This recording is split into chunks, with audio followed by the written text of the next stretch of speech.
Thank you for browsing page 121. Today we're going to take a look at a book out of the Castles set. I took a look at this set a couple of months ago on the channel, and there are 3 castles brought out in here, one for Dragonlance, one for Forgotten Realms, and one for Greyhawk. Today we'll be looking at Castle Hart for the world of Greyhawk.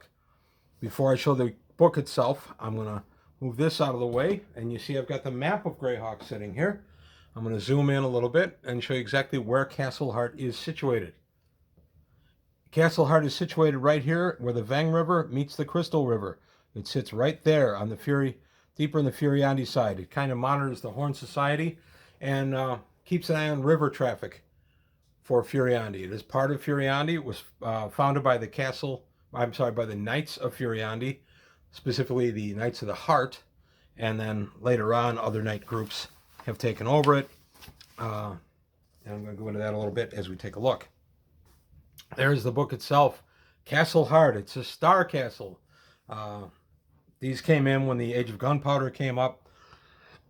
The star castle itself, star-shaped castle, gave better advantages against cannon fire and offered better firing points for gunpowder within. But hey, it's a fantasy world. It's fun to have it here too. And I know everybody's going, wait a minute, that's not all they did. Yes, I know, that's fine. People don't know a lot more about castles than I do. I'm just giving a quick thumbnail of my understanding of the castle. If there's anything more you want to add, please put it in the comments below. So here we go. We're going to take a look in this. Like I say, this box set came with 3 different castle layouts. Lots of battle system rules. It was out to support the battle system set. And this is published in 1990. And we've even got some battle system scenarios in here. So there we go. We get an introduction, the history and background of Castle Hart. Castle Hart's story dates back to 349 Common Year, when the Order of the Hart had gathered enough funds to begin building a fortress. There was some political play going in between the Knights of the Hart and Knights of Furyondy, the Knights of Valuna, the Knights of the High Forest. Various groups were all competing for political power at the time. Kind of Knights Templar based stuff and Knights Hospitaller. Kind of interesting if you look back at that history and then you look at the various knight groups in Greyhawk, you see that that's where a lot of it was drawn from. So the castle itself was primarily to keep an eye on the lands of Ayus across the river, the lands of the Horn Society, and then depending on where you're playing your Greyhawk campaign, what year, the Horn Society is again part of Ayus, or it's active, by the way, the Horn Society is active in my Greyhawk with different oligarchs that I have set up and put my players across purposes to over the years. So we get a nice look at the background of the castle itself, and then the Knights of St. Cuthbert are the ones that worship and lead the spiritual leadership of Castle Hart. And then we get Knights of Furyondy. Castle Hart is a base of operations for more than 1,000 cavalrymen. 200 of these brave riders are elite Knights of Furyondy. On average, each knight commands 4 horsemen.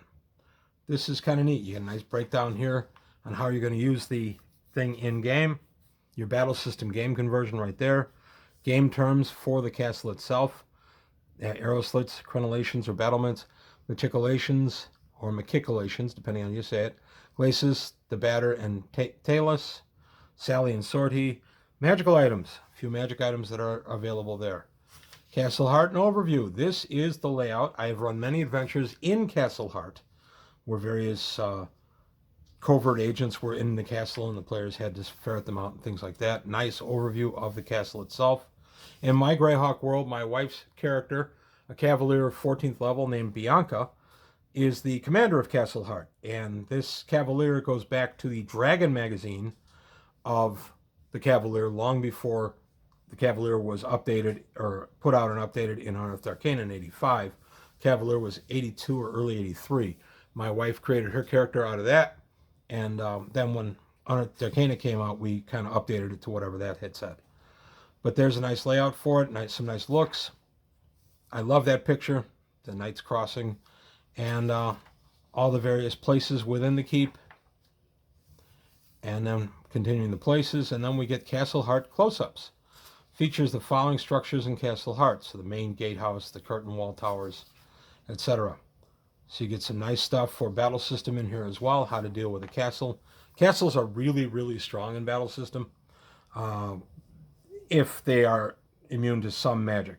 You have to have a castle be able to withstand some magic, otherwise the castle, the first rock to mud, takes out a good chunk of the castle.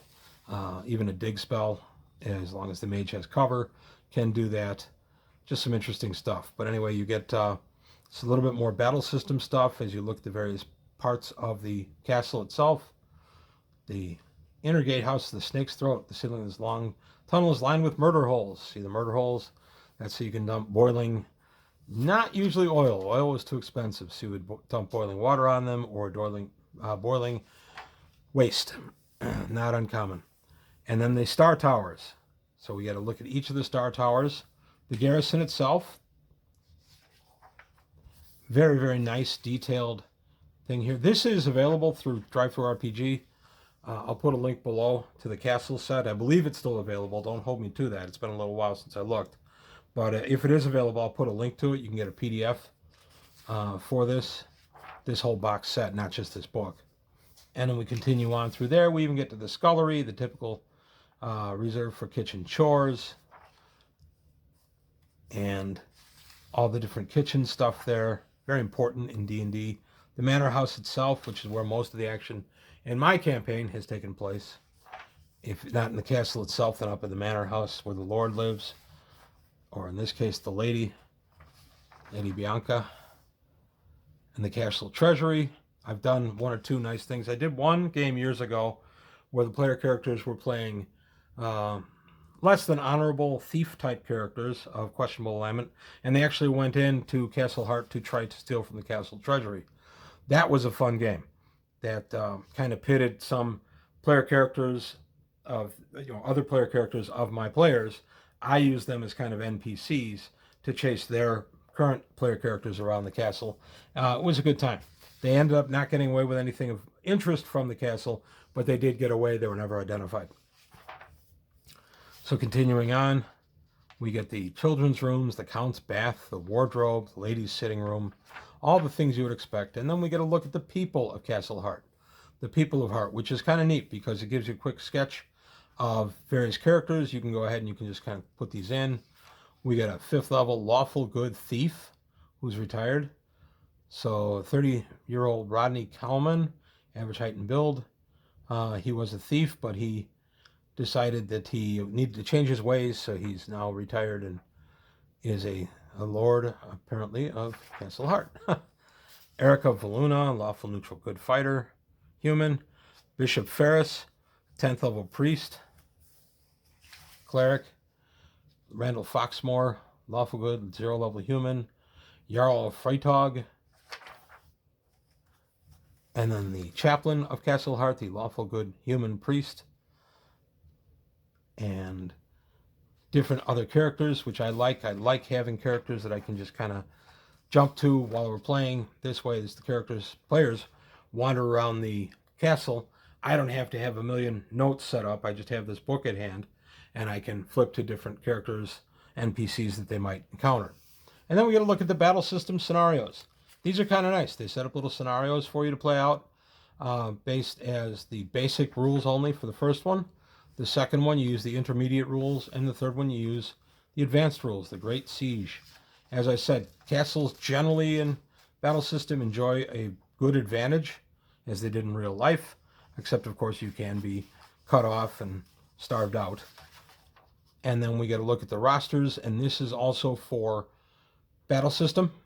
So you take a look at the Knights of Furyondy, the Horn Society, and the forces that they have available for Scenario 1, Scenario 2, and Scenario 3. Finishing out the rosters, and 48 pages were out of the book.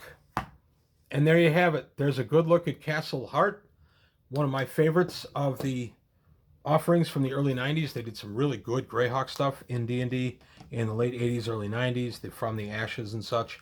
I don't play the From the Ashes, but I had run a similar type war back in the late 80s before From the Ashes was published.